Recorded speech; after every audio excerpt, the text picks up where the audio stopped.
Good morning and thanks for joining us here for the morning news on Newday. I am Wendy Lai. Let's start with our stories now. And on the back of public discontentment of the proliferation of violent political vigilantism and the threats of Ghana's democratic stability, Media General Group in partnership with Star Ghana on Wednesday held a public forum to explore pragmatic antidotes to the canker. Men dressed in black polo shirts and khaki trousers stormed the Laba Leshi Primary School polling station during the Ayawaso West Wagon by-election.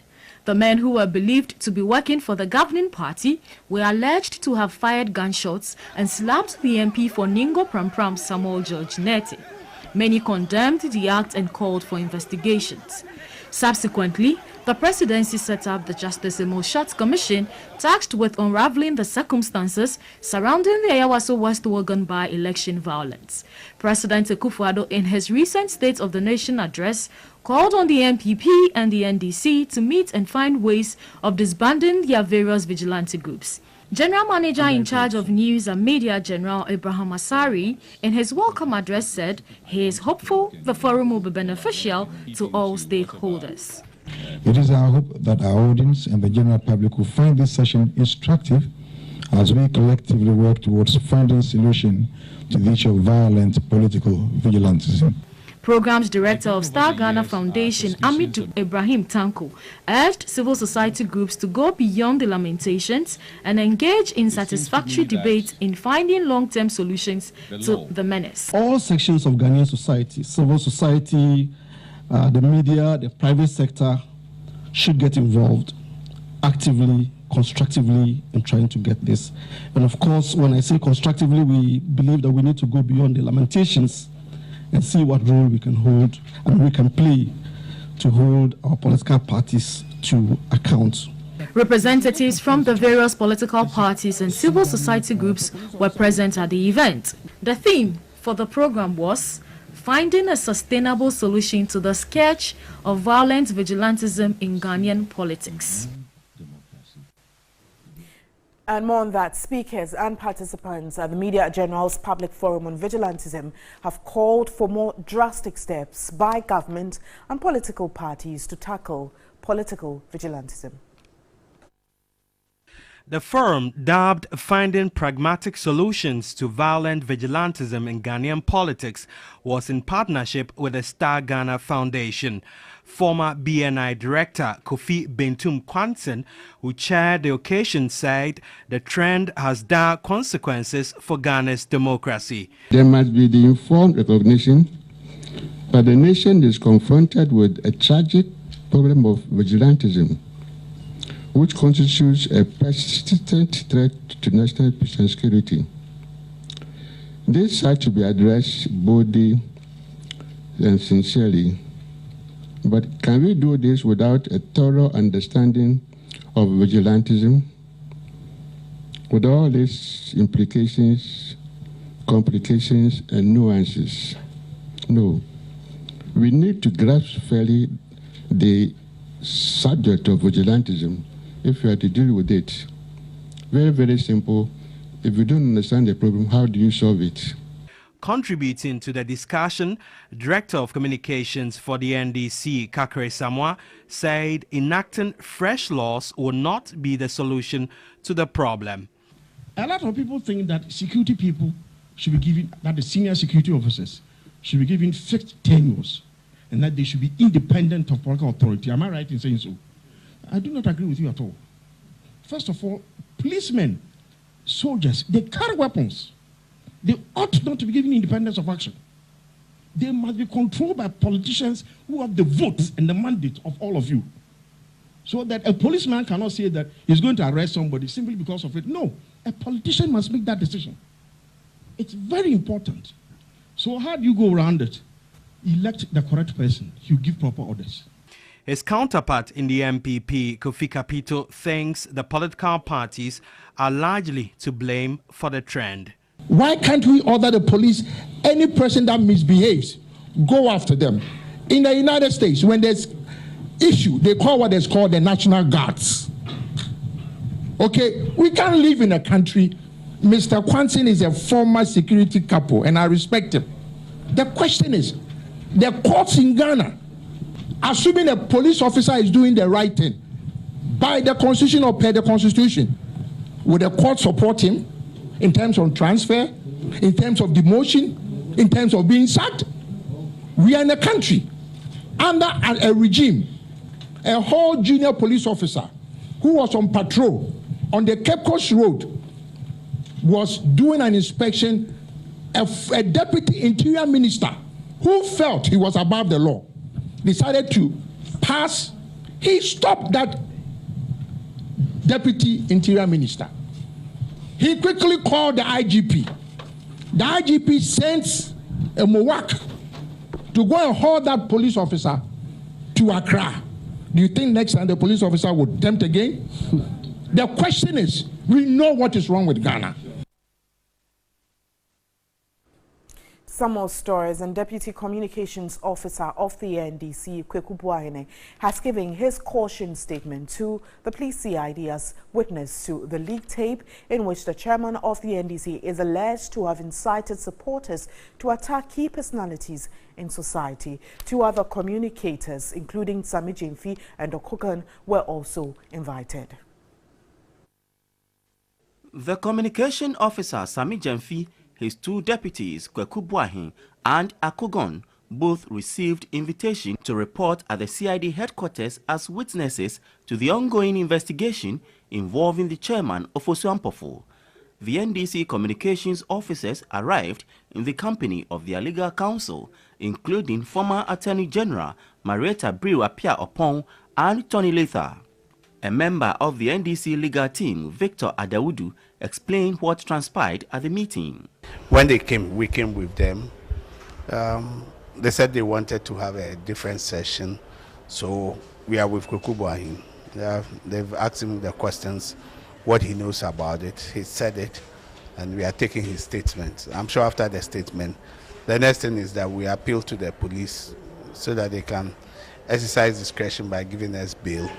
And after that, we'll move on to Sami Jemfi. In a related development, Radio XYZ broadcaster Salifu Maase, alias Mugabe, also made a second appearance at the Criminal Investigation Department to continue with interrogation over an alleged threat on the life of Joy FM's investigative journalist Manasseh Azuri Awuni. He is assisting the police with any intelligence he may have in connection with the alleged threat on the life of Manasseh Awuni. His lawyer, George Lowe, said the police have reviewed a copy of the show on which he is alleged to have made that statement. To the best of my knowledge, it was a program that was reviewed, a section of a program, a segment of a program that was played to us, in which, giving a warning that if some things don't happen, a particular journalist in the person of Manasseh may get killed, and so basically they wanted to know what he knows, basically, so that they can assist the police to get to the bottom of the matter. That's simple. You're still watching The Morning News, and former Municipal Chief Executive of La Dadekotopong, Rita Odole-Soa, has declared her intention to contest the upcoming NDC parliamentary primaries in the La Dadekotopong constituency. She said it is time for a woman to lead the constituency to show up votes for the party.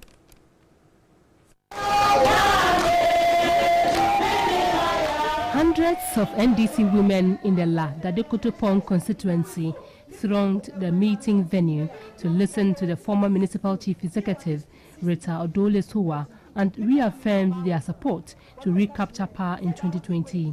She assured the women's wing of the party's determination to improve their living standards, saying the NPP has nothing to offer Ghanaians.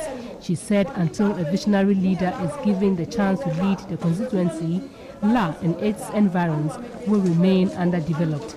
When you look at La Dadekotopong, from where I left off, we cannot attest to the fact that much has not been done I would not say nothing has been done, but much has not been done. Like we came as a new assembly, the works that the good Lord helped me to do for the people. I also believe in serving the people, working for the people. In as much as they want me to come, I also have the desire to work for them to make sure that we move the Ladadekotopon forward. She urged supporters to reaffirm their support for the NDC.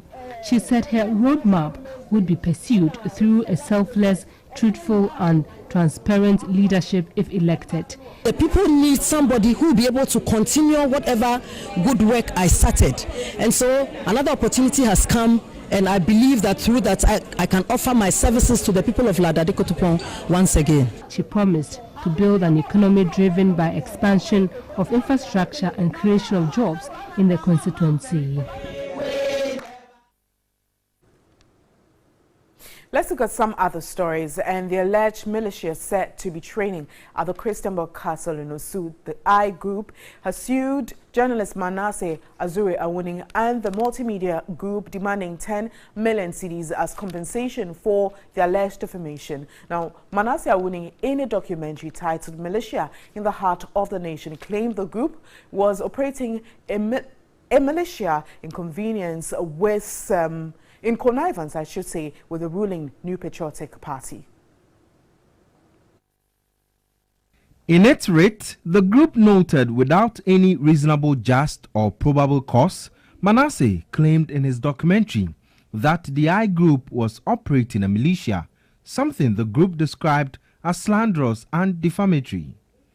They are praying the court to order Manasseh and the multimedia group to render an unqualified apology to the group and give it the same prominence as it did with the documentary.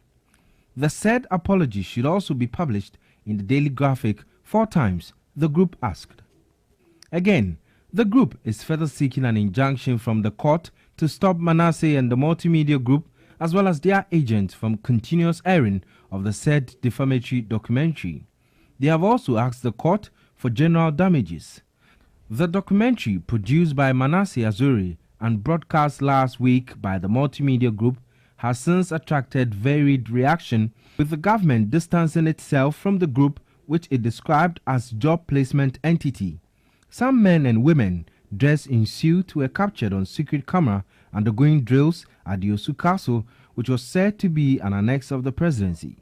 The facility was described as a security zone in the documentary. With membership of about 5,000 nationwide, the group has Nana Reko Ado, former bodyguard of President Nana Akufo-Addo, as its commander, and were said to have been used on some occasions for unspecified security operations outside Accra. But government said there was no militia or vigilante group operating from the Osu Castle in Accra, as was suggested in the investigative documentary. The Power Distribution Services Ghana (PDS) has allayed fears of the public of a return to the power outages following the recent power outages. Now, Public Relations Officer of the Power Distribution Company, William Boateng, said technical challenges are to blame for the latest power fluctuations experienced in Accra and its environs. Here's a report by Godfred Tanam. Some parts of Accra have been experiencing power outages, prompting affected residents to link it to a return to doom so. Social media, especially Facebook, was flooded with complaints of a blackout Tuesday night amidst concerns of lack of a good night's sleep. Parts of Accra, including Nawoshi, Kwashiman, Odoko, Tema, Kaswa, Soutum, La Paz, and Beka were all several hours.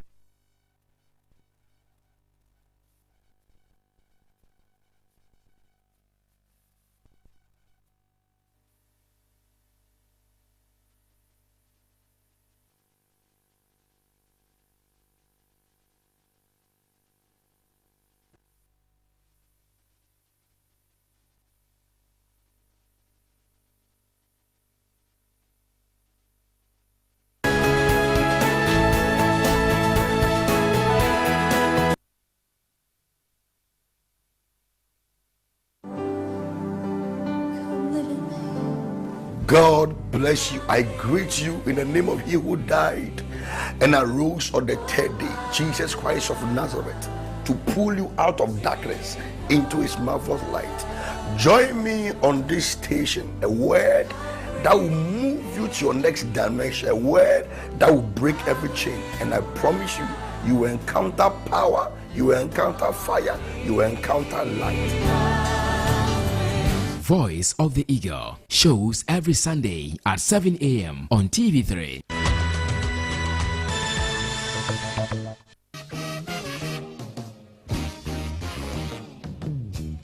Abusuafo mpanimfoɔ se adeɛ kye ne ante nsɛm foforɔ a na kyerɛ sɛ adeɛ mpɔnkye ne sɛnti na onua 95.1 FM yɛahyehyɛ dwumadie a yɛato ne din yɛ nsɛmpa ɛfi adwoada ɛkɔpe mfiada yɛtena se anɔpa na onum abapa ho sima aduanan 5:40 a.m. ade ne ho fa wafidie nto hɔ ne yɛnkambom yɛndwendwen nsɛm a ɛfa yɛn ho nsɛm a ɛfa me ne ho sɛ ɛyɛ mpɔtem ɛkɔ so wɔ Ghana afani a medin de asɛmpa yɛbɛka nsɛm a ɛfa ho nsɛm a ɛbɛmo adi yie nsɛm a ɛbɛmo atu mpɔn Ghana afana nyinaa yɛbɛkɔ hɔ deɛ mpanifoɔ yɛ wɔ kokoa ma ɛma mpontuo mba deɛ me ne wo so yɛyɛ ɛma mpontuo mba ɛne yɛka ho asɛm na me asomdwe nka wo so watie yɛn hyia me wɔ onua 95.1 FM yɛdwe wo. Well, we're happy to be among the living, but we're sad because of what PDS is doing to us. Yeah, and Ghana Water as well. Nobody seems to be mentioning Ghana Water. Good morning, guys. Good morning. How was your night? Were they light? Terrible. I mean, I don't even see how they expect human beings to live in this current dispensation. I'm disappointed. I'm not amused because you've heard various people come and give different explanations. My point is there should be a solution to all this. And we've had this so many years. Do we still, have that confidence to keep repeating the same mistakes over and over again? I think that's where it should end, because when you travel outside, I stand to be corrected, but I haven't been in any foreign country where I've experienced the lights going off. It probably happens, but maybe not when I was around. And I'm sure even when it happens, they find a way to resolve it as soon as possible so you don't even feel the effect. But if you leave me without lights, I go home around 3:30. And from then till about 7 something, because I started watching the news, and then it went off. And what even killed me was the fact that when the lights went off, it came back on for a split second, and every light bulb that was on was flickering, and you couldn't turn it off. I tried, turning it off, but you still see the flicker. And I was just thinking the number of things they probably are destroying, because you may not be at home to even notice this and put a stop to it. What is happening? What is the meaning of I don't know. You see, somebody told me that in Japan, they had 3 days of earthquaking, and the light stayed on. Here, if just one small earthquake, boom, let the wind even blow, every light will go off. Is anybody not interested in letting us know exactly what is happening? Right, is anybody interested in giving us a permanent solution? No. I mean, explain it right. Yes. Because 2 days ago, PDS told us that they had a problem, there was a transformer blast, blah, blah, blah, blah, blah. So they are working at it, they have fixed it, and in the next couple of hours... a whole section of... beautiful. Now, it's gone beyond it, I should say, and nobody is explaining nothing to us. Previously, you would have, prior announcements, and they would tell you... Because what is happening is akin to load shedding. If you ask me, what is happening now is akin to load shedding. You clearly could see that they needed, for instance, in our part of Accra, the North Kaneshie, the Bubuashi, the Swan Lake, the Caprice to the Achimota, they needed some 3 hours off there, because around 7 it went off, and just about 10:30 thereabout it came. So it tells you that they needed some 3 hours to perhaps and it was the same some thing. other It was the same thing the previous day. Yours came around 10:30. Mine didn't. Mine came back around 2 a.m. maybe. It was the same thing. So I think that there is something happening. Well, for me, honesty, sincerity. These are machines, okay? I've got people say that we were told that PDS was going to improve things, and I said yes, it is possible, but they work with machines. So I'm thinking that honesty. Let us know that this is the problem we came to see. Gridco, PDS, whoever. I mean, all those in the chain. Let us know what the problem is. Then we can appreciate when the light goes on. But I go home to go and rest. And yesterday, the number of people who were on the streets. Yeah. Senior Bryce, you know what I'm thinking? I'm thinking that perhaps ECG was covering up for government. It is possible. Because if PDS has just come up, they came up on the 1st of March. Right. Today is the 14th. Just 2 weeks. And already we have had, what, how many? And the lights are flickering and you can't even put the switch off. And if you are not home, yesterday, when we were, no, I think the day before, we were home and then the air condition was on. So the lights went off, came back on. So if you're not careful, if you're not home, it will just blow up. So I think that either ECG was covering up for government because government owned it fully. And so government was breathing down their necks that, oh, look, keep the lights on. And PDS has come. And so they, because of their KPI, they have been given profitability and pump money and everything else. They had to let us know what the real situation is. Or there's some generation problem somewhere that nobody is telling us. And in all of this, the Minister for Energy, Mr. John Peter Mill, has been quiet. Could it be a sabotage too? I mean, I had one on. Well, there are so many theories possibly going you could around, have that too as a sabotage. But until they come to tell us what it is, Yes. we would always if you have don't to explain yourself, assume somebody things. will think for you. And can you imagine those who run cold stores, those who run factories that do productions at night? You know, the fuel price is not down there anymore. No, at all. The CD is skyrocketing. And so if you have to go and buy diesel to run your heavy plants, you're talking about a large sum of amount that you're using. And nobody's explaining nothing. So businesses may suffer or won't suffer.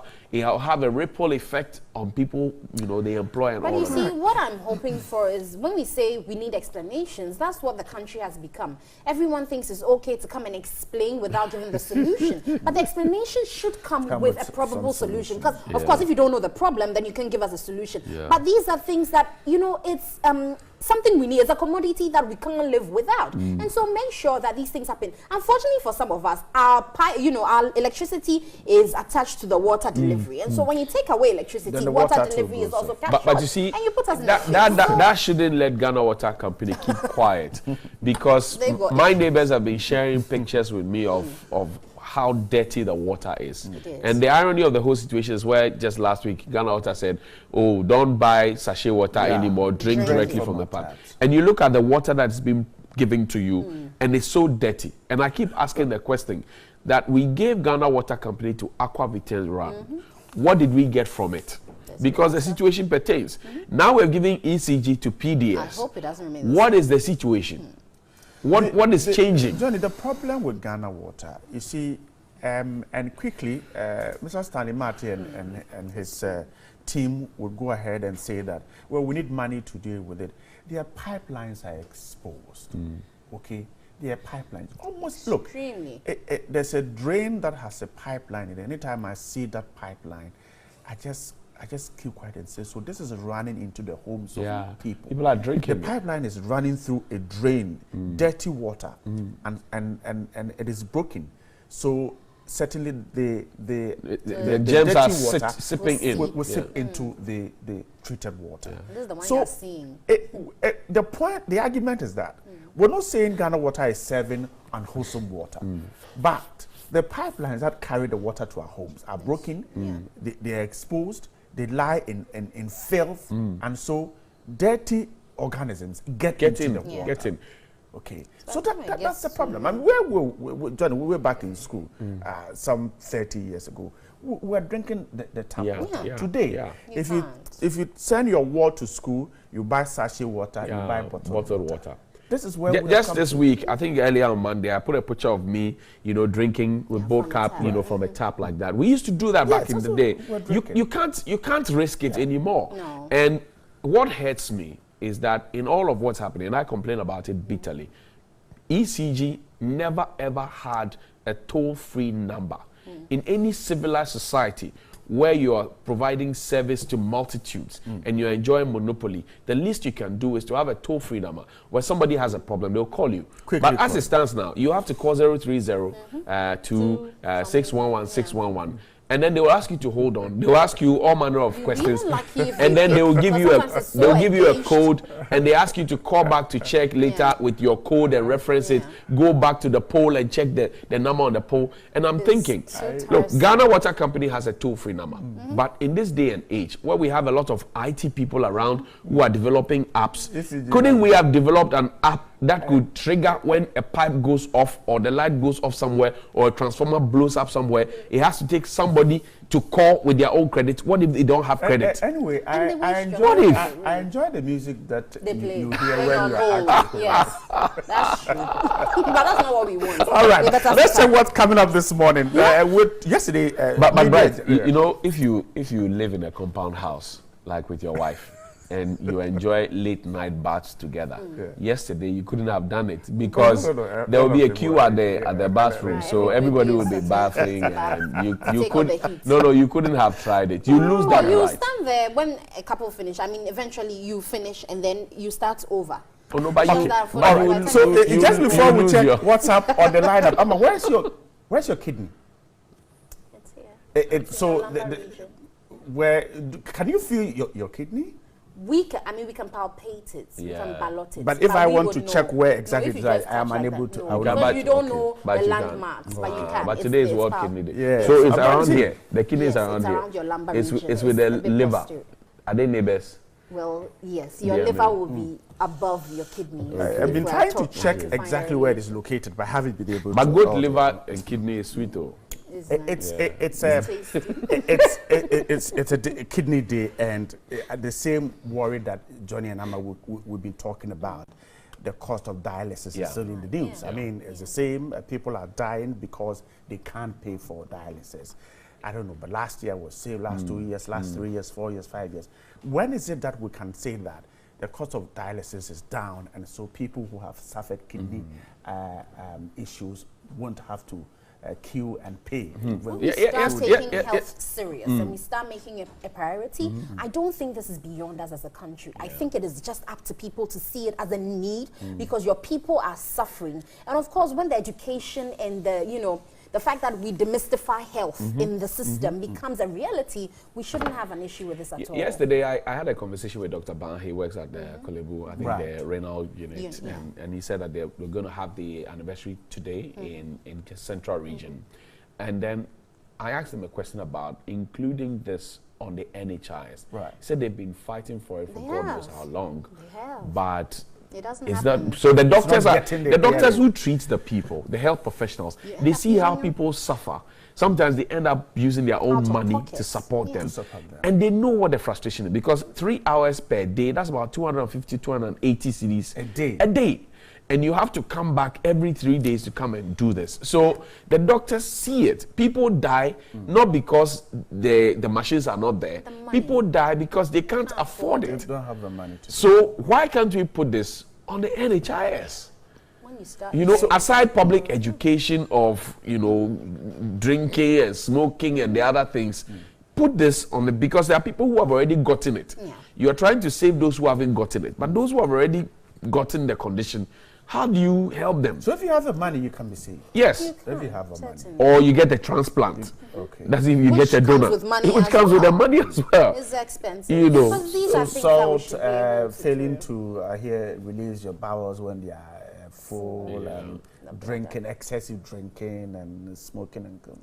So, I mean, the caution out there is for those of us who haven't yet gotten to that stage, because certainly there is a challenge when you get there in terms of funding. So before you get there, you should make visiting your hospital a regular thing every year. Or you can check, you can do a checkup because you do the renal function test, and it will show you some parameters. And every year, if you do it and we repeat, at least you can compare. So if there's a decline, you can be told what to do to make sure it doesn't worsen. But when people see the hospital as a place where I would go only when I am sick, and then probably by the time you come, you are really, end stage. But you know that the mental hospital, for example, has an OPD. Yes. Outpatient department. The mental hospital. You can walk in. Yeah. Would you walk in there? It's because of how we've made it. Yes. Once anyone sees you, even in the area. I can't analyze psychiatry. They saw him at the All right. And so yesterday, MG, in partnership with Star Ghana, held a forum on vigilantism. So this morning, Daily Rant will stay on that, the issue of vigilantism, how to fight it. The newspapers will be part of the conversation this morning. We'll find out what's happening in the news, and if PDS or GridCo, any of them, is offering some solutions as to what is happening, or explanation as to what is happening. And if tonight we can close from work, go home, and no one be guaranteed. No one knows tonight. No one knows tonight. Okay, then maybe we need to be getting ready. Only and you know the funny thing where they come wearing suits and trying to speak impeccable English to explain the heat and the. But I think also that the light-off or the doomsaw, if you like to call it, has exposed our architectural inefficiencies. Okay. You know, back in the day, you used to have jalousies, you used to have louvers. Now people are doing sliding windows and all of that, and you don't have air conditioners, you don't have a backup generator. So now your ventilation is reduced and the heat is concentrated in the room. Johnny, beyond the architecture, what I've realized also is the fact that we've cut down so many trees, and so even the air that circulates is a problem. And the high-rise buildings that block, you know, of course, so that will come with the architecture, because you probably built your house knowing that the way it's designed, there'll be ventilation. Now someone comes to build a tall building right next to your window, and the air, it becomes a windbreak, and so no air passes through at all. There's a tree behind there's a big mango tree behind my window. Somebody just woke up one day and decided to cut everything off. So we had bees there. They had some honey coming through, and they just cut it off, and you know you had to. So we had to fix an AC. You had to start planting trees. So what prayer? Anyway, guys, let's take a break. When we come back, we still have more. Let me say happy birthday. Amando's mother's birthday is today. Yeah, it's Daisy Fofo Latte. It's from your son, Daniel Ni Aite Latte, Amando TV3. He celebrated his birthday on sometime this week. Yeah, Amando has a mother. Yeah, and the way he misbehaves. Of course, if he didn't have a mother, how will he come to it? What are you people trying to say? Auntie Fofo, good morning. Ongabo, Auntie Fofo, Obile. Okay, report, Baba. Obama letter for you, Koni Obile. Please, let's take a break. When we come back, we still have more on the show for you. So it's been almost 2 months since some 60 miners died after a stone blast at Shanzai Mining Limited. And the victims who survived this blast are worried that the investigations are not going as they expect. I'll be speaking to Tampore Boazo Robert. He is the acting regional chairman for Ghana National Small Scale Miners Association. Good morning, Mr. Bozo. Good morning, Madam. How are you and your curious listeners? We're very well, thank you. Hope you're doing well as well. Yeah, I'm doing well. Great. So what exactly is the concern of the Small Scale Miners Association concerning the investigations into the death of the 16 miners? Yeah, my sister, it's very sad for me to mention this to the whole Ghana this morning.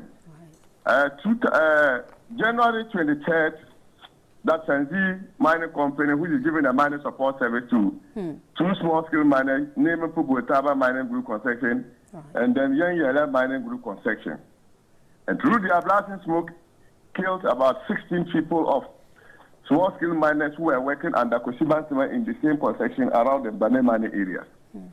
And we wanted to do the demonstration, and the police stopped us from not demonstrating for them killing our people. Went to the court and had an injunction. We peacefully agreed and went to the court and threw the injunction away. And then finally now they have given us the chance to demonstrate to the whole world, to tell them what the kind of mining that the Shanzi people have been carrying in the totality. This is killing our people since 2013 up to now. So for you, what exactly is makes you unhappy concerning the way in which the Shanzai Mining Limited is operating? When you say you are demonstrating to let us know what exactly they do, what would you be demonstrating to tell us about? Yes, thanks, my sister. It's very sad for me to tell you that since this mining company has come as a supporting service to my colleagues that I've met, since 2009 up to date, 2013, 2011, they started creating problems among all the other miners and small-scale miners within the area, including that. Anytime mining is just about sustainable mining.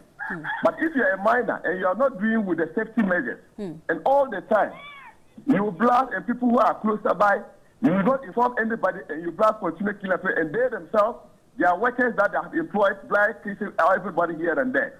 Under the watch of the Minerals Commission, we have given several reports, and all these accidents have been happening under the watch of the Minerals Commission with the inspection team.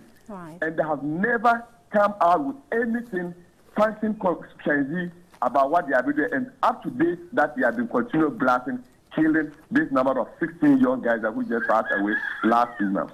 Very well. So, Mr. Tampuri, from what I understand, if you demonstrate and you don't get the response you're looking for, what exactly will be your line of action following that? Yes, the Talisi concerned citizens, we are all law-abiding people. Even though I'm a small-scale miner, but I'm part of the concerned citizens. We are law-abiding people. But we believe that all that what has happened, the Minister of Lands and Natural Resources even tried to even investigate into the team. And we told them that they have been doing the work without coming out with any truth. Right. So for that, this time round, we needed the involvement of the security agencies, that namely BNI, the police command, and then the concerned citizens and REP to be part of it. So that we'll be able to interrogate what happened and what has been causing that one. They declined with the minister and they still ask the same inspection division to continue with the inspection. To our understanding, just last week that letter was just read all over, coming to close some of the people who are agitating with the other people in the same area, to close that pit and leave the Sanji people to be working alone. And that is a serious thing that we are all odd about it. Right. Anyway, and so moving on, we certainly hope that you be able to get some relief from your demonstration, you get the response you're looking for. But I must say, we will be speaking to Shanzai Mining Limited to find out what their say also is. I have been speaking to Tampuri Bazo Robert. He is acting regional chairman for Ghana National Small Scale Miners Association. Guys, this is a very worrying issue. Very disturbing. It is. I hope that help comes to them shortly. I certainly because when things happen like that, we're just recounting Major Maxwell Mahama, the 3 kidnapped girls in Takrady. So many issues come, and we're quick to just gloss over it, pick on the next trending issue, and move. So like that, and it doesn't augur well for us as a country at all. But the law is, for me, the law is the law, and if the law is clear on how things should be run or how people should go about their duties, if you're breaching it, then you must be punished for it, and it's as simple as that. Therese Big Hazi is back from the UK. It's your birthday today. Happy birthday. This is from my big sister Harriet Hughes and from the rest of the family. Therese, welcome back to town and enjoy yourself. I'm sure we can safely take a break now. The papers are here. Right, we'll be discussing them shortly after this. But deepest condolence also to the family of Emeritus Professor J.H. Kwabena-Nketia. See you after the break. We're grateful for your time once again this morning. And let's start with the Daily Graphic. Big narcotics haul. Photograph, quite not too good photograph to see in the morning. NACOB were told to intercept 5,851 weed slabs. 2 clearing agents were told have been arrested. Also on the front page of the Daily Graphic, CD will regain strength in 2 weeks. The finance minister suggesting there. And the University of Education issue, UTAG is asking the Vice Chancellor to resign.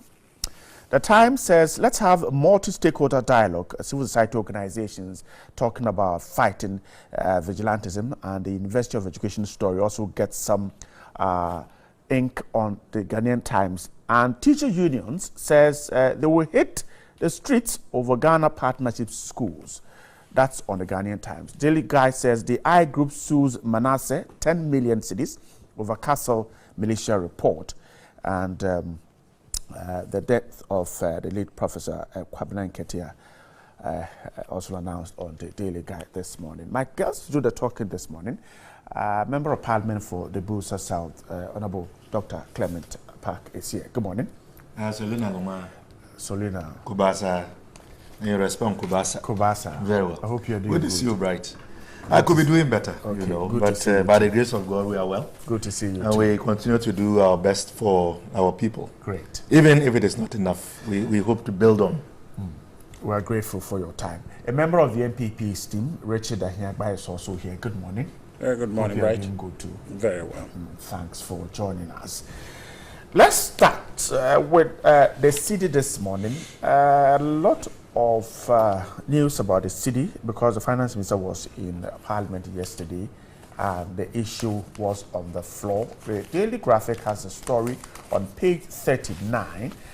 Says that the Minister of Finance, Mr. Ken Foriata, has given an assurance that the city will begin to appreciate against the major currencies within the next 2 weeks. The reversal will occur and it is going to be pretty stable. That's The words of Mr. Foriata. He said a total of $4.6 billion would be injected into the system before the second quarter of the year. Mr. Foriata told journalists in Accra yesterday that the government was expecting about $900 million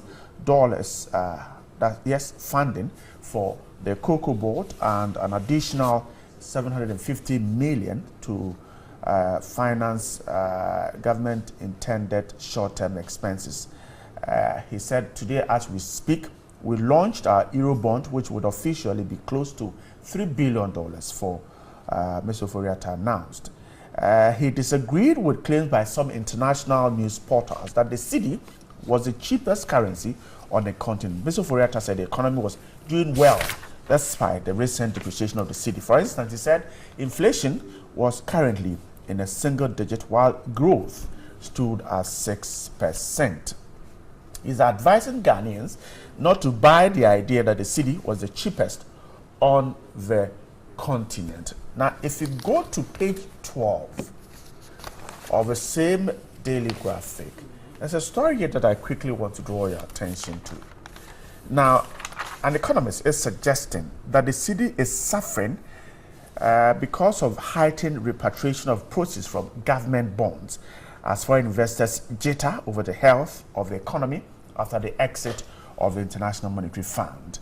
So that's the worry of Dr. Said Boachi. He explains that although the government was emphatic that the IMF would exit in April after the conclusion of the ECF, people are not having a clear picture about the fiscal stance. That's what he says is the reason why the cedi is tumbling. The finance minister says in just 2 weeks we'll see a comeback. Richard, let me give you the opportunity. The cedi's issue has been on. Finding answers has been a problem. The finance minister, there is something perhaps we do not know, but he says in 2 weeks we're likely to see some appreciation of the cedi. Good news? Well, certainly good news. Good morning to you, Bright, and to my senior brother, to your viewers. And also this morning I want to say a special good morning to the Volta Regional Deputy Minister Designate Johnson Avulete, the regional minister and the leadership of the Volta region. We wish the Deputy Minister, I think he'll probably be vetted tomorrow. I wish him well. The cedi issue, I think, is one of the issues that we have to come around the table and agree that we need a common effort to try to address it. In other words, depoliticize the issue around the currency, because it's one that really involves practical decisions that we have to take as a people. And this government, I must say, in all honesty, that has put some measures in place that we need consistent effort from now till very long into the future to be able to arrest the more or less the annual depreciation of our cedi in ways that we find it very difficult and oftentimes use short-term measures to put back on track. And I hope that, the NDC and those of us, all of us in the media space will also do same. If anybody is politicizing the issue to do with currency, we should try to draw them back to the issue. Tell us what it is you think you can do to help us move forward. And the primary issue is demand and supply matter. We are demanding more dollars, which in practical terms means we are demanding commodities and items from other places more than we do items that we produce in our own country. That's a practical issue. And I think that if we engage that matter to say, how do we address this issue? Right now, as we speak, we have a very strong agenda by this president to say that let's try to pursue Ghana beyond aid, which means that we must now begin to rely and depend on ourselves, what we can and cannot do. And things we cannot do, we develop the capacity to do, and things we can do, we build and are able to do it competitively and cheaper, so we can exchange those with the rest of the world, so we can be in a position to balance current currency flow, oftentimes which is in chase for the demand. And in doing so, I think that would help create employment in this country. I think there's a publication in the papers that talks about unemployment stealing the future of the youth, which is real. So we need to come around the table. So as far as currencies are depreciating, that's not the only effect. The effect transcends just the buying and selling of things. It goes into areas of really promoting wellness in our country. So let's understand. I hear the issue also about profit repatriation and more or less people cashing their money out of our economy, which is real, and it has to do in large part with the observation that maybe post IMF people are not sure of where the economy will be. But talking as a Ghanaian, I have seen all the right indications by this government. One on the front of making sure that government becomes responsible in terms of spending, which would not launch us into economic turmoil. That, for me, is a security to know that the economy is headed in the right direction, even post-IMF, that will continue to be fiscally disciplined, be responsible in ways that would allow the economy to grow. But the key we need to work around is how do we grow the economy internally? And this means that we should not joke around with the issue of one district, one factory anymore. We should not politicize. We should not just sit in studios and have people say, oh, show me. No, let's begin to apply pressure. If we think government is not doing enough, or if we think people are not seeing the opportunities out there enough, let's begin to point out. I think one thing we can put pressure on government to do, and mostly the individuals responsible for the one district, one factory, is to go out there, engage people, try to create the environment that we plan to create with the one district, one factory idea to ensure that more people come on board. I know a number of people who have the ideas to invest in certain areas of the economy. We need to find ways that the secretariat or the one district, one factory secretariat become more proactive, identifying people, helping them find access to funds and things of that nature, to be able to go and engage in the productive sector to ensure that we are producing. That is the magic word, that we are producing and meeting the demands that we have at home. And the last thing I would say, and I think my brother would agree, is for us to quickly try to make a reality the private members' bill in Parliament, or the potential for parliamentarians to be able to sponsor their own bills, or get to that point where even civil society can do so, so that we can target problems in our communities or in our country and use legislation to address them. I'm talking now about importation, for example. There are things to do with even catapult. People import them into this country. That is dissipating hard currency on things that we really, if you like, don't need or we can produce. Who allows the imports? Well, because it's a free market system, okay, there is no regulation. And I understand because of our membership in some trade organization and all that, we cannot, by fiat, just regulate certain things or, classify certain importations of certain items. But we can do so constructively and within spaces to say that things that we have the propensity or more or less the advantage, the comparative advantage to produce, we focus on those and develop those. So we can list, and that's where, if you're a parliamentarian, in your district or your constituency, you have the comparative advantage to produce certain things, and you are seeing those things imported into this country. You can, lobby with a number of your friends to say, look, why don't we put this out there as a legislation to try to ban the importation of this, because it's killing our domestic industry. That will save us some foreign currency. So it's a practical steps that we have to take. And I bet to tell you, Bright, that this government has the policy ideas to get us there. What is necessary now is the collective push for that. The understanding that this is not politics. This is the one thing that we must do for ourselves. All other countries that have developed, this is what they have done. They have come around ideas and worked at it. And a generation that took the step, they sacrificed, they were ready to do all it takes. And this government is one that can give us that environment. So it's now left with us to be able to support it and push in that direction. This government spoke a lot about going into production and said that the previous government was using taxation to raise revenue. This government says, my focus is to go into production, and by that, will raise revenue, and they will be able to cut down on the imports. Are we really on course with this production focus? Yeah, right, yes. That's what I said. We have a full secretariat that is determined to ensure that there is domestic production capacity being developed, be it one district, one factory.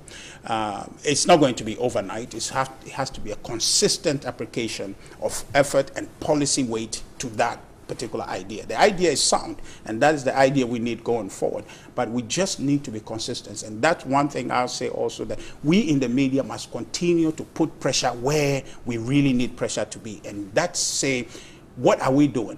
So when it comes to discussing the currency, let's not just talk about it in terms of depreciation in my time, in your time. Let's talk about it in terms of, yes, we know it's going down, what is causing it, and how can we address that? And we're saying that right now we have the idea, the set of policy mechanisms that can help us move forward. We have that. Now, what is left for us is to bring attention to that, hold government accountable and say, this is what you want to do. We agree it will get us there. How are you doing it? We are interested, and focus on a reportage of that. And I think that will move us in that direction. If we can do that, right, honestly, this country, we can transform it. We can make sure that we get to a point where we're employing our people, and the employment in which they're engaged in is producing commodities that we are using internally. I think one your co-host, Johnny, was talking about, the promotion of where made in Ghana prints and things of that nature. But the balance of, the prints we're wearing are not produced here in Ghana. So though the idea is correct, we need to also identify that the more Ghanaians wear African prints, they are wearing those that are made here in Ghana. So we need collective action. These are issues Is it not a government decision to stop the importation of these prints and get them done here? Yes, it's not entirely. You see, the thing about it is that we live in a global environment now. So I'm asking you because I heard the Kenyan vice president told the whole world that, look, hey, no matter the pressure, we will not import uniforms for our police officers. That is. You saw that video. Oh, I saw it. He said all the businessmen can put in the pressure. They will not. Yes. They will make sure that the local textile factories are doing well and can produce the uniforms. Yes. Is it not government decision? Yes, it is government decision in part, but the balance of it is that you live in an environment where you cannot, the global order, you cannot just begin to say, oh, we don't want this, we want this, we want that. That is not the era we're in. We're in the era because we are seeking to export ours. If you don't want to import somebody's, why are you expecting the other person to import? So the market space is free choice. Now, what we have to do is conscientize our people, get an agenda that our people buy into, that what we are trying to do is to promote ourselves. And to promote ourselves means to rely on ourselves, so that you can have in the market space the choice between a Ghanaian print and a print from somewhere else. But as a Ghanaian who is aware what we are doing as a people, I'll choose what is made in Ghana, even if the quality is not just the same as what is brought from outside, so that this country can grow. Because if this country advances, it's over time that will become better, become perfect at doing what it is that we're doing. All these Tico, we had them before. People experimented. Now they can do much better ones. So we need to be our own funds to be able to get ourselves to where we've seen other people have been. So it is about us. It is about us making that conscious choice. And I said, Bright, it is a question of sacrifice, that we in this generation must say that we will do this for posterity. And we have the government that is committed to doing that. What is left is for all of us to push and support the government to move on with that agenda. I'm grateful. Richard, Dr. Pak, so is it a question of deciding to choose what is Ghana? As simple as that? Well, Brad, I think it is important that we put things into perspective. Ideally, I should not be disagreeing with my co-panelists when he says that when it comes to certain matters and certain issues and challenges confronting us as a nation, we should not politicize those matters, and that we should look at them, find the root causes, and perhaps put our heads together and find solutions that would be able to stand the test of time. But you see, the problem I have is when you have a party in power today which came into office riding on some of these same issues pontificating about having ready solutions to these challenges, and yet they come into power 2 years down the line, and the same issues that they use as a bait, as I would like to say, to hoodwink Ghanaians to give them the mandate, are festering and even magnifying. Then it becomes very difficult to overlook the political aspects of the challenges that we face as a nation. I mean, you clearly remember, I think many Ghanaians are fully aware of the now Vice President and the many lectures that he delivered. He's even, what I should say, famous or infamous quote that is attributed to him, where he talks about if you do all the propaganda with the economy, the Forex, I believe the Forex Bureau also would expose you. And that's clearly what we are seeing. Right, the truth is this. We continue to be an import-dependent nation. And once you rely on goods from an external source, it presupposes that you would have to get the needed currency to be able to procure those goods for domestic consumption.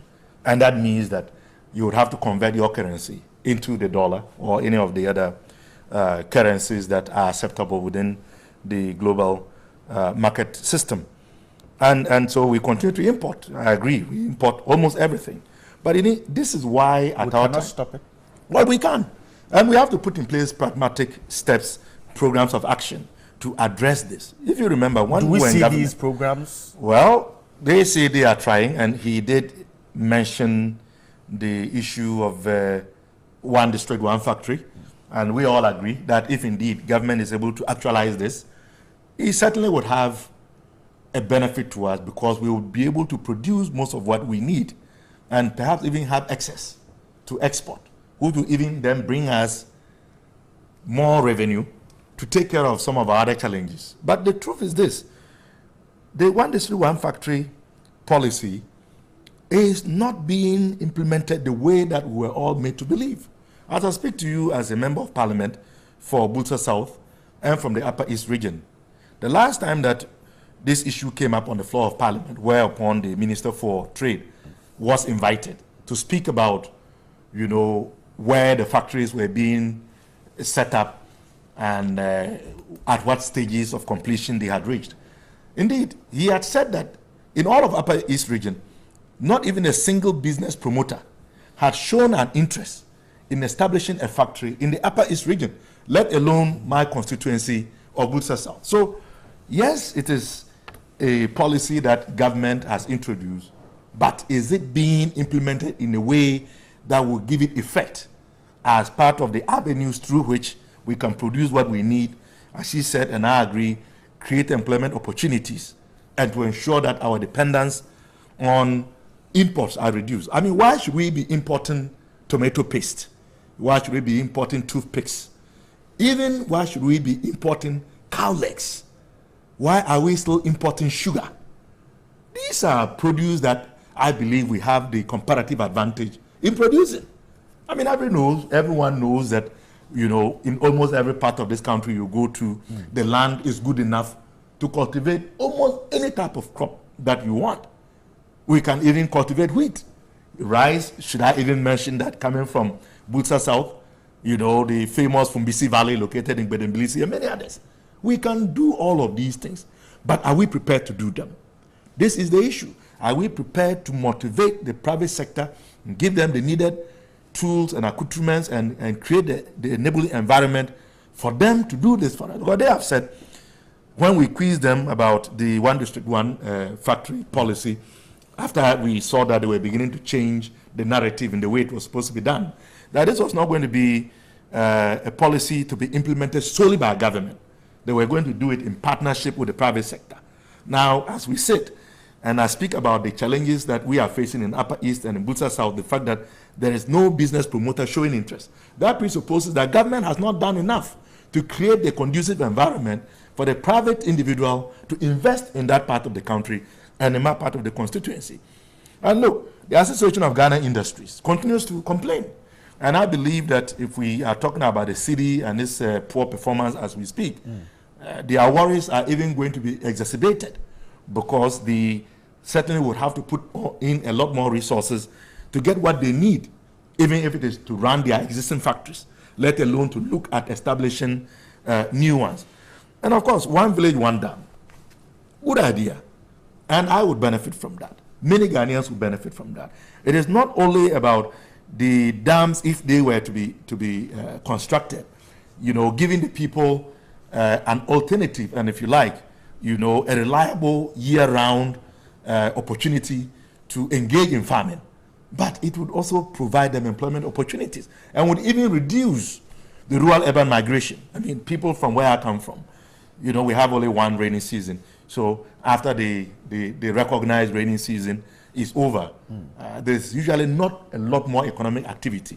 And therefore, they are compelled to migrate to the southern parts of this country to engage in what many of us consider menial jobs, just to survive and to make up for the time that they are not able to engage in their traditional mode of, you know, economic activity, which is farming. But as I speak to you now as well, I mean, ask your reporters to check around to find out 2 years down the line how many dams have been constructed. And in fact, those that have been constructed have turned out to be dugouts, which are not even sufficient for the purpose for which we were told they were going to be done. Dugouts cannot be used for irrigation purposes. By and large, they can be used to water animals and perhaps some backyard garden, but not the type that we expected to be done to serve as another avenue to ensure that we are able to produce what we need to feed our local population and to even export and perhaps even use some of those produce to feed factories that can be established in these parts of the country so that we can retain much needed revenue and be able to have some very upliftment of the living standards of our people. So we face a serious challenge as a nation. And that was why, if you remember, under the John Mahama government, NDC, when we were beginning to feel that we needed to take some bold and drastic measures, we had to constitute a big forum, which was held in Senchi, to develop what we believed and still do was a roadmap to addressing the challenges that we had. We invited our brothers on the other side. You remember they chose not to attend. Down the line, as we speak today, the very same issues that confronted us when we were in government, for which reason we saw the need to invite Ghanaians from all walks of life as stakeholders to come and dialogue for us to map out how to address these issues are the issues that we are confronted with today. Talking about capital flight, talking about, you know, the lack of investor confidence, and as the minister himself alluded to, and I believe that an economist has also confirmed, we are looking at, you know, people not reinvesting in terms of the yields that they make from domestic bonds that they have bought, because they are seeing that other parts of the world, the interest rates are more lucrative. Yeah. So how do you address all of these things? And that is why we had that vision. We called them to the table. They chose to ignore. They ridiculed us. They called us all kinds of names. Today, we are back to square one. So on that score, I agree that we should desist from politicizing these matters. Because whether we like it or not, we are settled in this nation state and the geographic space called Ghana. If the city is doing well, we are all benefiting. If the city is not doing well, we are all benefiting. As I speak to you, even staples, basic staples like bread. I heard a news story and I read a news story about the Ghana Bakers Association complaining about the cost of flour, the cost of sugar, and therefore they are going to increase, if not already, the price of bread. Just yesterday, I heard that now a ball of kenke in some places goes for 3 Ghana cedis. Where are we going? So the challenge is real, and we must look at pragmatic ways of addressing it. But to say that we should not invite politics into this would have to come from them, because they politicize this same issue, and then it becomes very difficult for others to see them as being sincere when now the shoe is on the other foot, and they then say that their political opponents should not try to politicize what they initially politicized. But I hope that the Minister for Foreign Affairs indeed is going to do the magic and that in 2 weeks, the city would stabilize. Is it really doable? And well, I don't want to pass judgment. This issue. I don't want to pass judgment. Let's give him the benefit of the doubt. Okay. Let's see what happens. Okay. I don't want to be like the vice president then in opposition, who passed judgment, and today we are seeing that the reality has exposed him. So I don't want to judge what he has said. Let's see what happens. If you listen to the finance minister, he says that the CD is not doing well, but he is saying that the economy's fundamentals are good.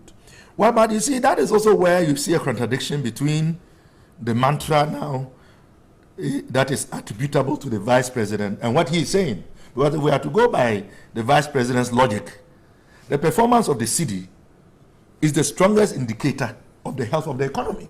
So obviously, I don't know, maybe they are coming from different perspectives. Okay. Because if the city, as the vice president claimed then, is the most important indicator of the strength of the economy, that means that whether inflation is single digits and growth rate is even 10%, that certainly wouldn't count. And I believe that the issue is as it is. It is not about what we say with regards to the fundamentals. It is the way the people feel, their ability to be able to survive, given the context within which they live and the revenue that they are able to accrue. Can they take care of their families? Are they able to feed themselves 3 times a day? Are they able to perform their social and other economic responsibilities? Is weak. The reason that will expose you is that, one, you're looking at the economic fundamentals not being solid or sound, which means that you are never going to get to a point where you can arrest it. It means you'll continue in a slide. But if your policy direction is leaning in a way that if you put some stopgap measure or short-term measures, it would help you within that short term to be able to stabilize the economy, then you cannot say that the currency is exposing you, because you can expect your currency to depreciate. Elsewhere, people intentionally depreciate their currencies for reasons of export advantage. So what we have now is to have our currency be weak. If we were producing, if we're producing in Ghana as opposed to consuming more, if we're exporting more, we would have the benefit of higher returns, because you produce and export at a cheaper rate and you get higher currency for it. So the environment we're in now, it is the policy direction that advises you to say if the vice president was right or wrong. But the environment we're in, what the vice president said is exactly right, because we are leaning a policy direction that allows us to be able to produce domestically. If we advance the vision of this government in a way that gives us truly the capacity to be able to produce in domestic quantities that will allow us to depend on ourselves and not to import more. So what I'm trying to say is this. What the vice president said is true. The currency will expose you if your economic policy and fundamentals are not sound. But here, the same is not true. The economic basis of this economy is sound. And the policy direction, I'm coming, and the economic policy direction of the country is also sound. Because of what? So it's just a matter of time. I want us to deal with the practicality. Yes, I will. I mean, these are the economic policy because of what? Because, for instance, one district, one factory isn't working. Yeah. It's not working. No, please. So how do you say the policy is sound? Wait. It's not working. It's a policy. The implementation isn't being done well. Let's put it that way. No, that's what you're saying. But I wouldn't say it's not working.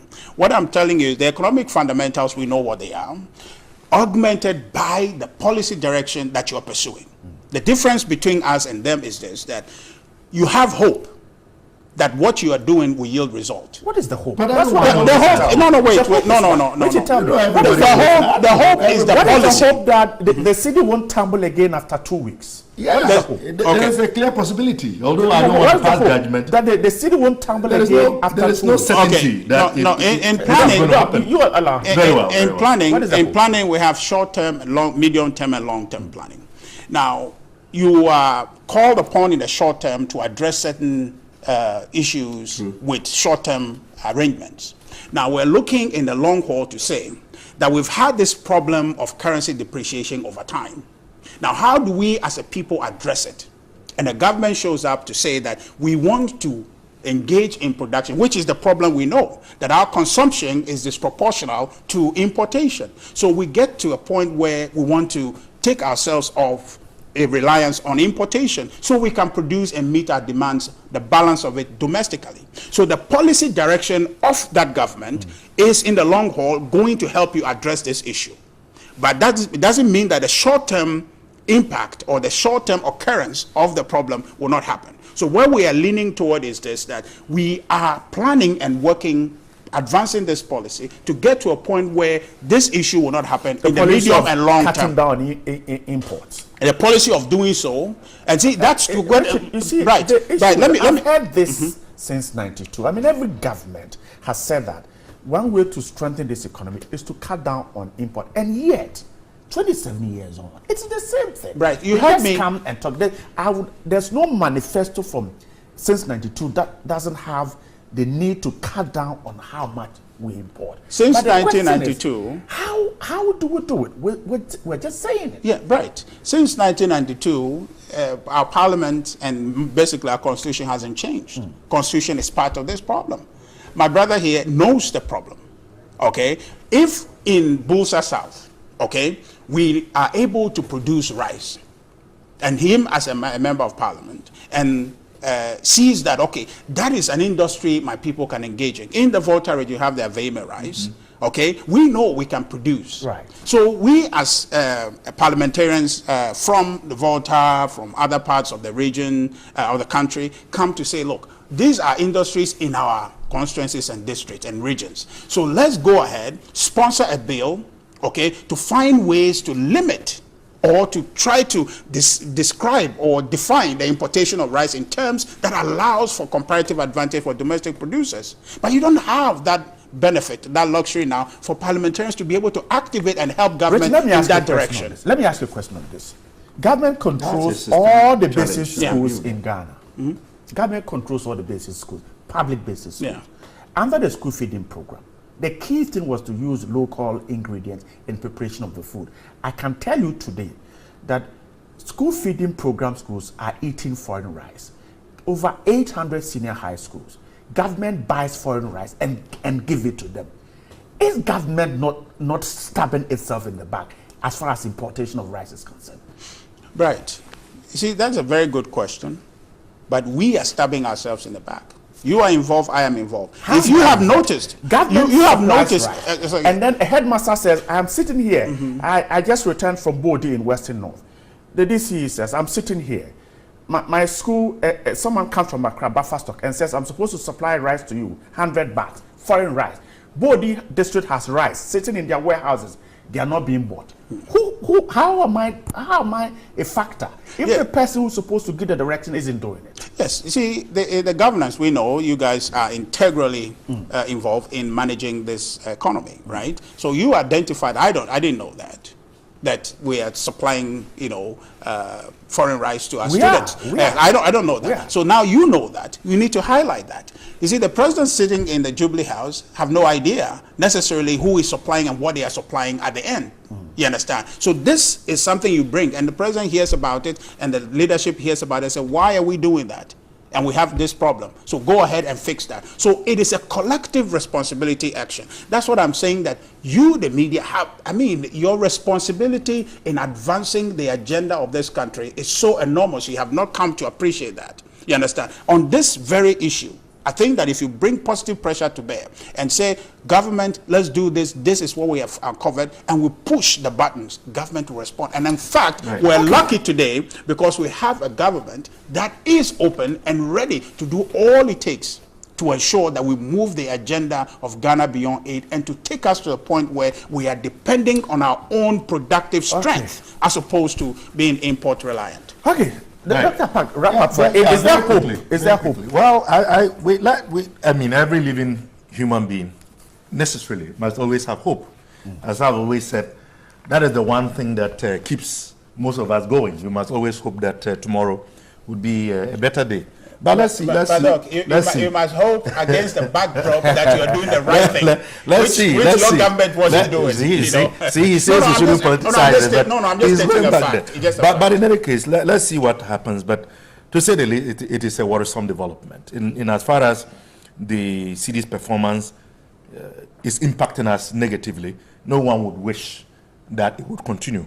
So let's see what happens in the next 2 weeks. And I believe we would be here to analyze and see if the prediction given by the Minister for Finance is going to pan out or not. But, you know, the issue of moving from production to taxation to production, again, is a challenge that this government has, because not only are we not producing, but even taxes have also gone up. And that is why you are hearing, you know, key stakeholders in various sectors of the economy complaining about their inability to perform the way they want to, because taxes are coming up. And there are other minor factors that contribute to our current predicament. I mean, if our roads were fixed and good enough, clearly, you would expect that some of the food that is produced in the hinterlands, in the areas that there is abundance, will be able to make their way into the market centers at a faster rate and at a cheaper rate as well. So that again brings to question the decision by this government to purportedly audit contracts and put a lot of road projects on hold, and for 2 years some of them work is yet to resume. All of these things have implications for our well-being. But let's look at what happens as promised by when we come back, we'll take a look at the power outages. PDS, Gridco, NEDCO have asked the public to remain calm over power outages. They're suggesting that a few issues with technical machines, and so keep calm. According to them, we are dealing with it. Johnny, good morning once again. Good morning, yes.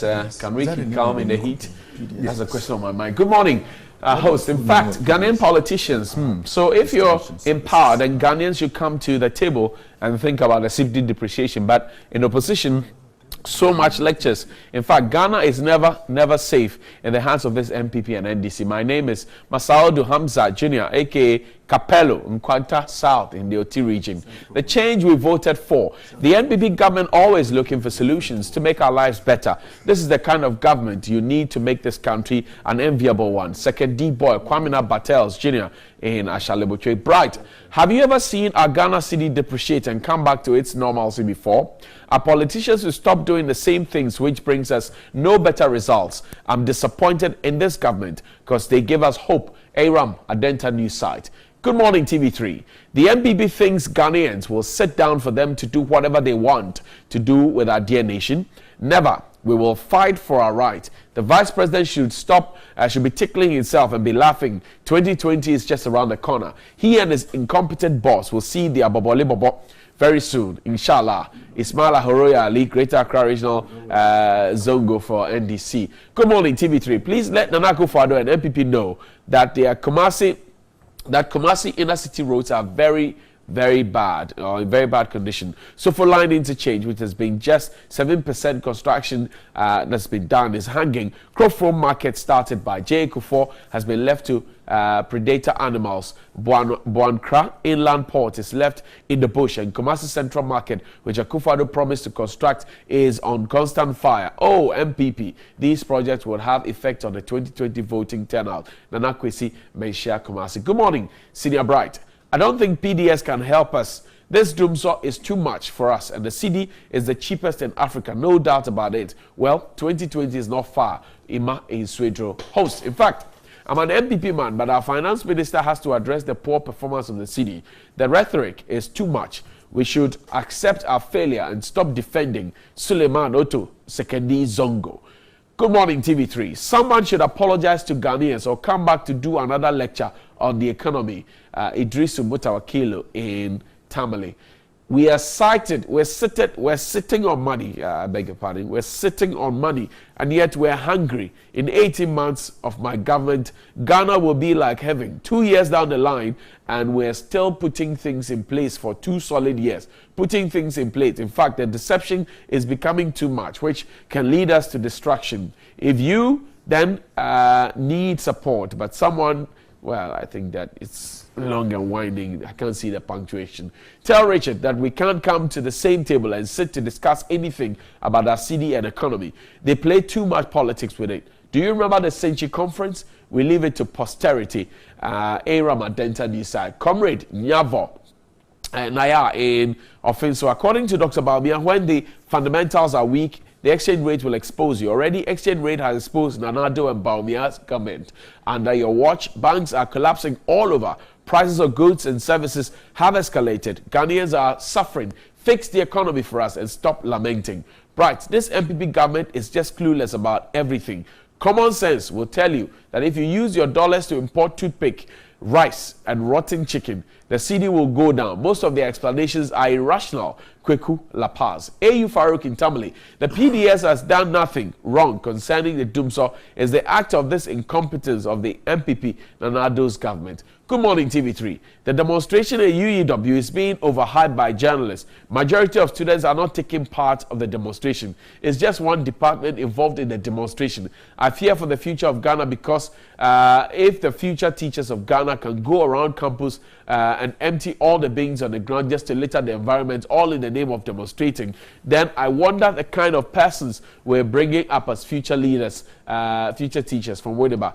Right, textbook economics is structurally different from practical demand and supply dynamics. This government is a problem, Kofi Protocol. And the NDC must bear in mind that what affects the nose must also affect the eyes. That must weep for it. And the ruin of a nation begins in the home of its people. No one can solve this problem of ours better than ourselves. Alaji Napuni. And it says, before you insult PDS, please note that it's made up of the 98% of staff of the incompetent ECG. Same shito, just a different name. We are experiencing doomdo. And, well, if you went with, it says, good morning. Right, my problem is Dr. Baumia. Has he lost sight of the city? Is he not in touch with us as Ghanaians? Maybe you should play back his videos to him. No wonder I don't see or hear from him these days. The city is keeping him under house arrest. Tell Double and the CID to go and release Dr. Baumia from Opush END.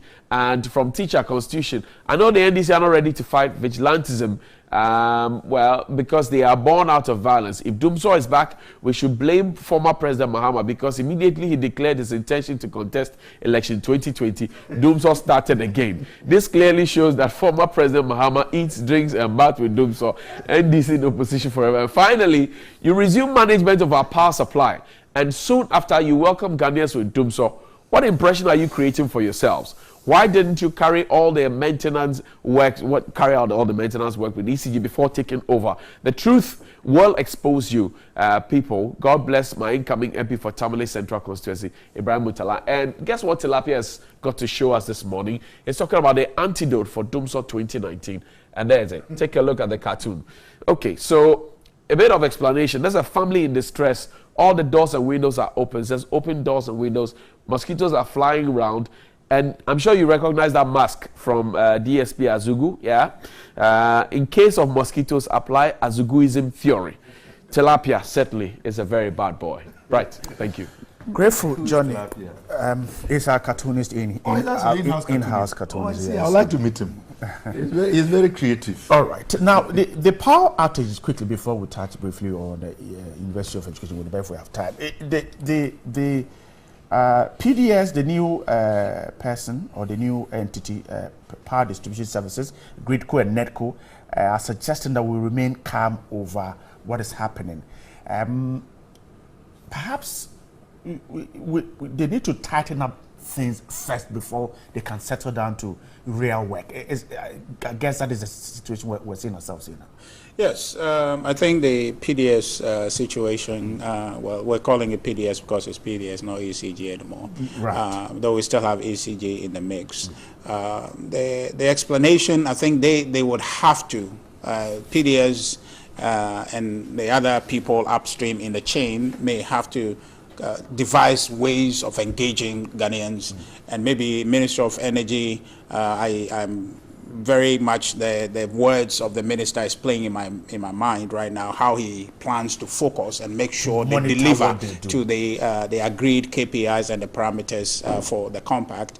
I think that we have to put pressure on them when these things happen. They must inform the public exactly what has happened. They must not leave it, because really, as a government person and a member of the NPP, I feel that the truth is the balance of the blame comes to the doorstep of government. Yep. You understand? When in fact it's a technical for the lack of communication. When in fact it's a technical issue that these suppliers and providers must be able to explain. So we in government must begin to put pressure on them to come out and tell the people what is happening. And from what I have gathered so far, it was a situation to do with a power surge, which is not necessarily a lack of power to supply. Exactly, right. It's not that. So they need to come and tell us. And I think that going forward, appropriate government agencies must put that part of the issue going forward. Ghanaians deserve to know what's happening right now, not tomorrow, not 2 days after.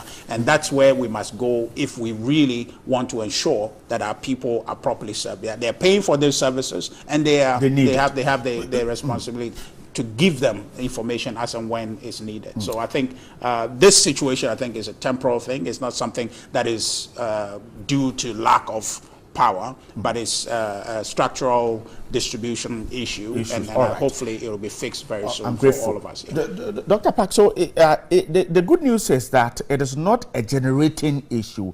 We have enough, but taking them to where they are needed is the problem. Well, we are yet to verify that, because that is what they are saying. Well, that's what PDS is saying. But we know, we've all been in this country before, we know. We happen to think that perhaps it is because government doesn't have sufficient funds to procure crude. At least that is what our ranking member on the Mines and Energy Commission has said. But let's all hope that this issue will be dealt with regardless of what the cause may be. But to be honest, I think that the magnitude of the occurrence is so widespread that it makes one wonder whether we are not facing a lot more than we are being told. Because information that we are getting from the Upper East, from northern region, parts of Brong-Ahafo and Greater Accra, is that they have been affected more than once. On my way here, I was listening to other commentaries, and yesterday I was monitoring as well. There are apparently some parts of the national capital where they have been experiencing irregular power supply, or if you like, DUMSO, for close to a month. So we need to be very serious in identifying the problem and fixing it, because it has implications for, not just our comfort, but also for our functionality as a people. Here we are talking about the CD-dollar ratio and the lack of productivity and the need for us to produce enough to feed ourselves. We all know the role that power plays in all of this mix. But I also think that it is not a good start for the new company. When you take over anew, and the perception is that your presence is supposed to improve upon what used to be the case, and this is happening so quickly, it certainly then becomes a blemish on your record. So they need to do a lot more to prove to all of us that the changeover and the purpose for which they have now taken over is worth it. Other than that, they will suffer a lot of credibility crisis. Okay, Richard was talking about. And indeed, my wife is watching. She says she agrees with Tilapia, who adopt Azuism. So I agree to my lovely wife, Matilda. Keep me going, Okay, Matilda, we greet you this morning. Richard, let's wrap up on this. The University of Education issue, UTAG is asking the Vice Chancellor to step aside because for them, they think that he's not been able to reconcile the university as he was charged by the president at his investiture. What do you think? Yeah, right. UEW is a problem that keeps giving. But what we need to do, the best way to describe it, at this point, is to ensure that the university governing structure actually works. The governing council must move swiftly to ensure the appropriate regimes of sanity is restored in the university. This year, I don't think that the problems are beyond them to resolve. I think most of the issue, we don't have time to go into them, but we just have to understand that we are put in places in trust that we do the right thing. in the best interest of everyone.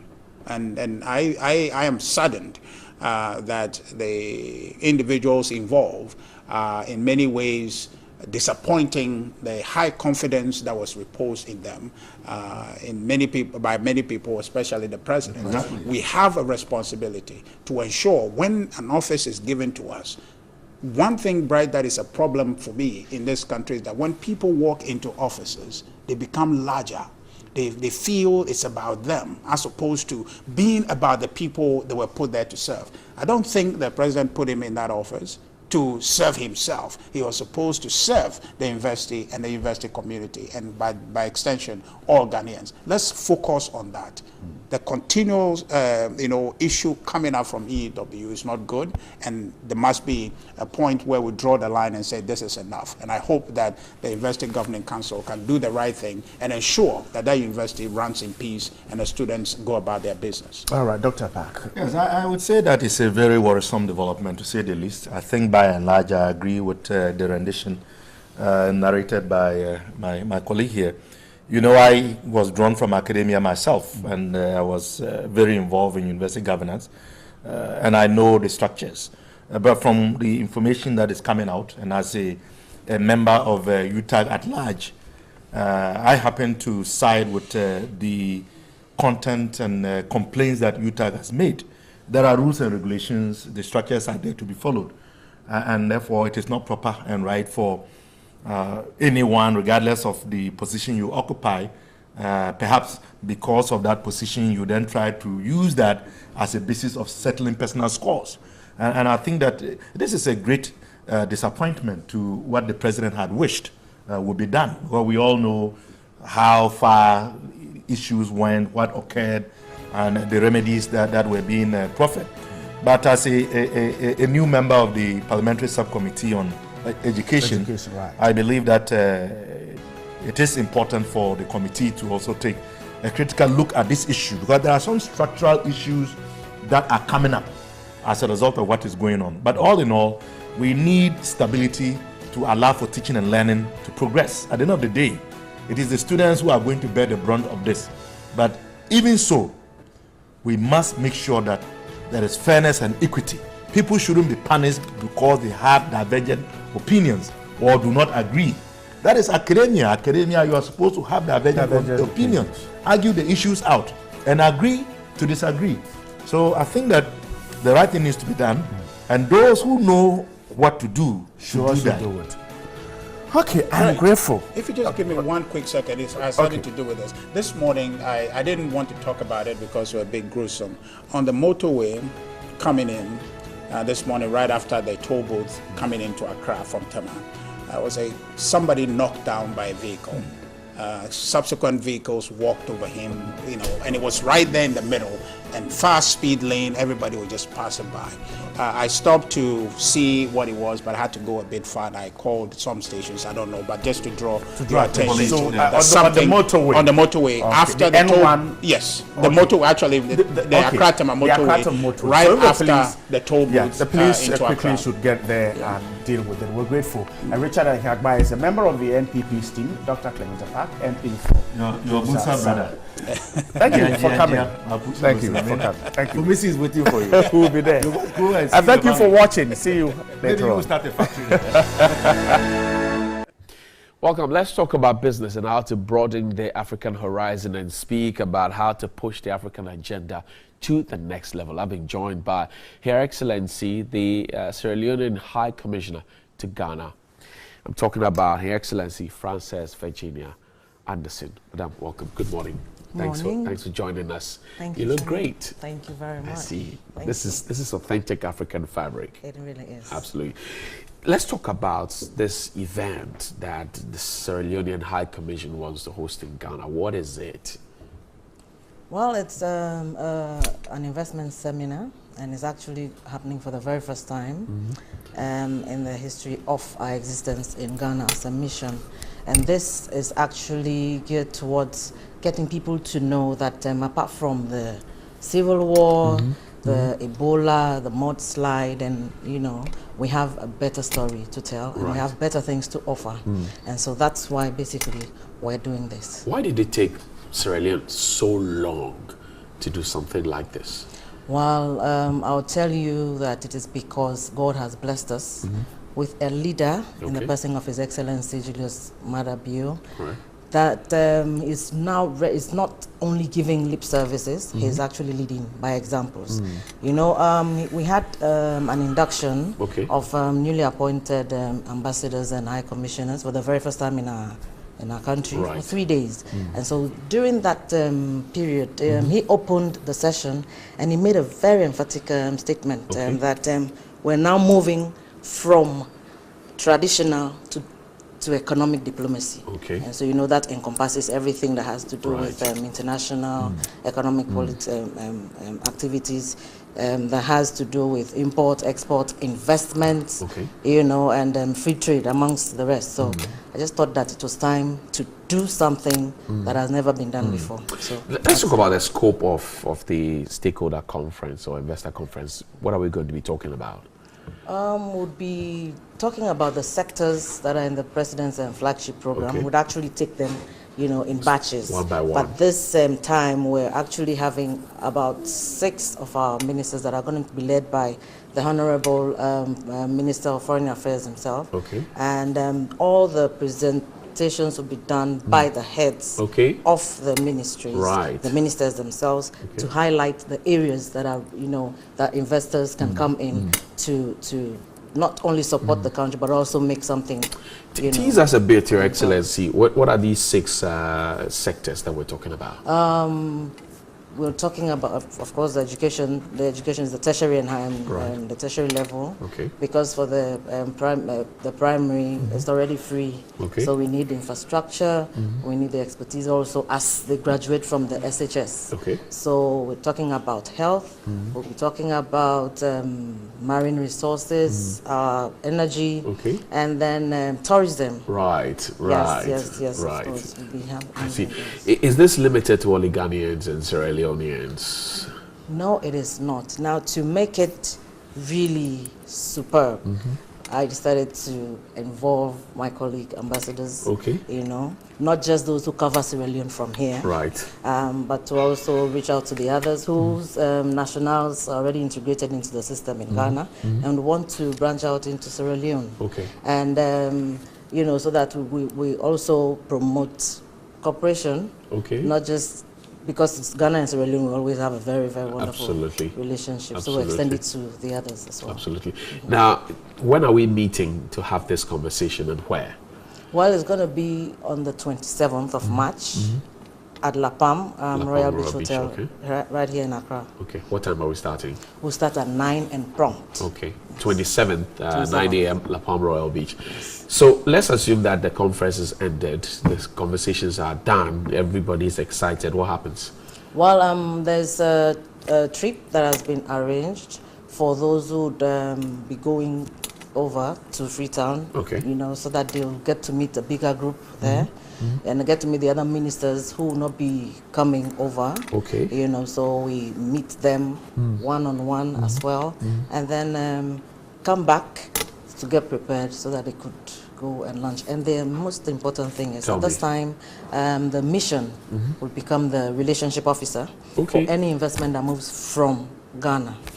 So we mediate between the government. So it goes through your office. Yes. So it will give us the opportunity to be able to monitor what passes through us. And then we keep a data of them, and then we'll be checking, and then we also do subsequent seminars, for them to also know they are being well taken care of. Who can attend this apart from your colleague ambassadors?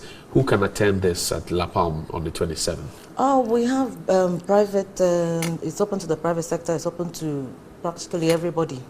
Yes. How do they apply to join, participate? The advertisements are out, there's a contact number there, and then people are actually making calls. They are doing a lot of things, and we're seeing a lot of positive responses. I see, interesting. What would be the overarching effect that the Sierra Leonean High Commission in Ghana would want to achieve with this? And that's your camera right there. Talk to it. Well, this is to say Sierra Leone has woken up. It's a new dawn. That's what our president said, and we're seeing by the way he does his movements, in the way he acts and all. So the Sierra Leone High Commission is here again, part of this new movement, this new direction, to make sure that we reach out, you know, in areas that we've been dormant, we are awake again, and then contact us anytime, and we're at your service. Thank you very much, Your Excellency. Thank Most you grateful. for having me. Absolutely. We'll be there on the 27th. It's happening at the La Palma Royal Beach Hotel. It's from 9 a.m. and you'd have to join because this will be your greatest chance to meet the highest authorities in Sierra Leone. It will also be a great chance for you to network and have partnership, business partnership that way, and to make the African story sound better and greater. We'll see you after the break. Stay with us. Kojo loosely translated to mean you're seeking for something and yet you aren't finding it. That's what it means. And which brings me to the next conversation on water and sanitation. We've been trying to find a lasting solution to it in Ghana.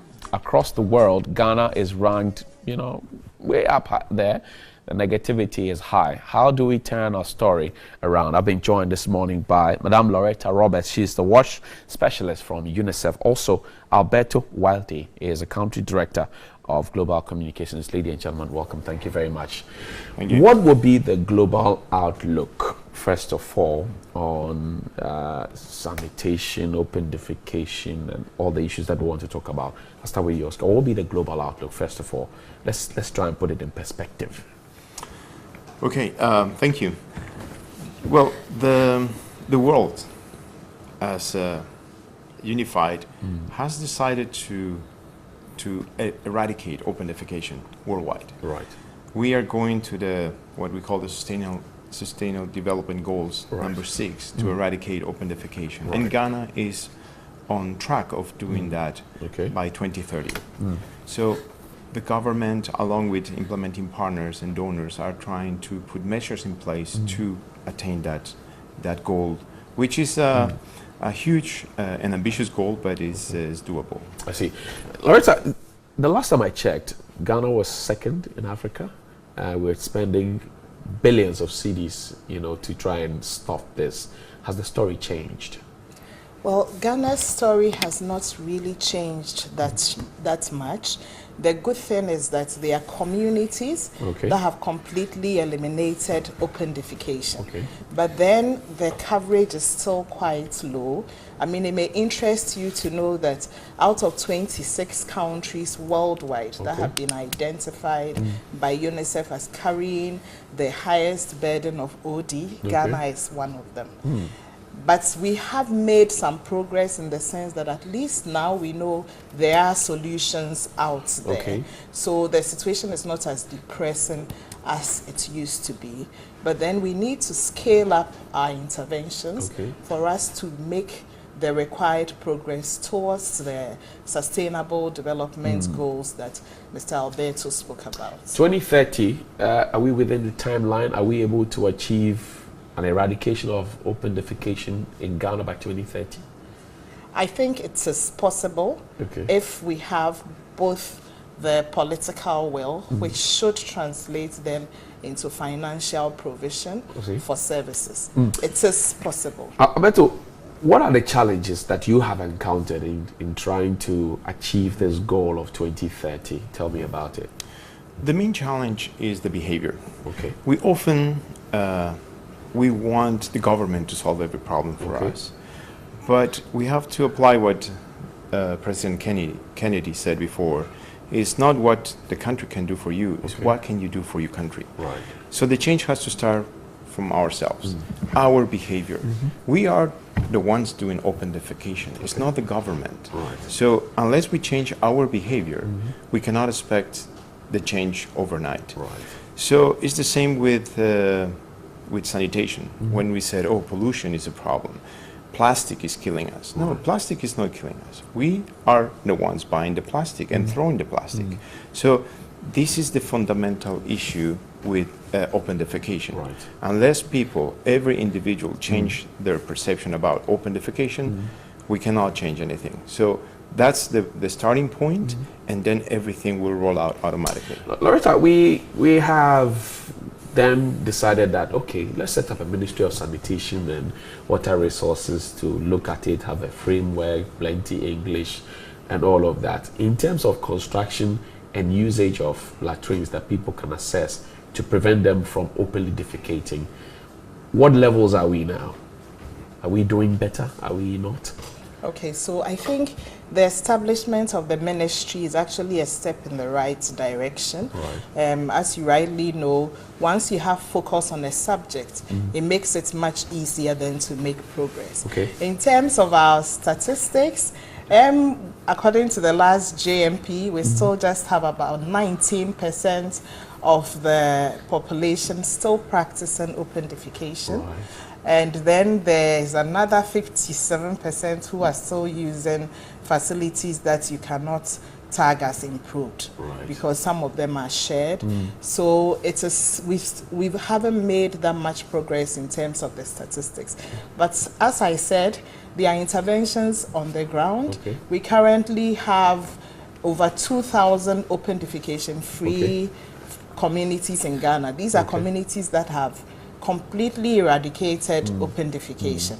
And on the program that UNICEF implements with government, we already have over 68,000 toilets that have been built by the households themselves. Right. And this is where the behavior change bit comes in, because once people get convinced that they need to stop open defecation, they will be able to put up the toilets. Alberto, let's talk about subsidies and what your experiences have been in terms of providing subsidies to fix these latrines so people can use it in their houses. What would you say? Well, the CLTS, the Community-Led Total Sanitation, talks about non-subsidy. Okay. But we cannot, when we talk about low-income people, we cannot pretend that they will fully pay everything. So there is a component, there must be a component of subsidy somehow. Okay. For example, if you build your house in New York, in a big city, you build your house and you connect the water and you connect to the sewage system. Right. But you're not expected to pay for the sewage system. Okay. So that has been subsidized by somebody. Right. And you're wealthy because you are in a large and big city. So how can we expect that a low-income person in Ghana will be able to afford the whole system? So this is why I'm saying it's very important that the person gets some support, either from a reduced price from a producer, like, or a component of subsidy coming from the government, which it's starting to roll out. The government has put some measures in place along with some implementing partners. Toilet at half price, I've heard that. Half price. But that is the kind of support we need. But also, it's not just about the subsidy, it's about the cost of the solution. Right. If I tell you I'm going to subsidize 50% of $2,000, $1,000 is still very expensive. Right. It's not affordable. So the subsidy has to go along with a solution that is affordable for the people. Interesting. Loretta, then it brings me to the question. There's a subsidy, yet a lot more people are not getting it because of what Alberto talks about. It's expensive. Is it perhaps because we have lost sight of the fact that the attendant effect of open defecation, what it could do to us, harm us in the near future? Are we not aware of these? I do think that the effects are quite obvious. Right. I mean, anytime a child gets diarrhea, you can be sure that most likely that child has ingested fecal matter. Right. And it is well known that this is the second killer of children in Ghana, next to malaria. What I think is that because the challenge for Ghana is so huge, and I earlier on told you, a fifth of Ghanaians are practicing open defecation. Okay. If you were really to look at the amount involved to support these people, you're looking at something between $100 million to $500 million, because then just in that bracket they need 1 million toilets. Right. Looking at our economy, I do not know if the government will be able to provide all these funds, and that is where the issue of targeted subsidies comes in, so that those who can afford would then be able to put up the facilities themselves based on programming for behavior change and then law enforcement.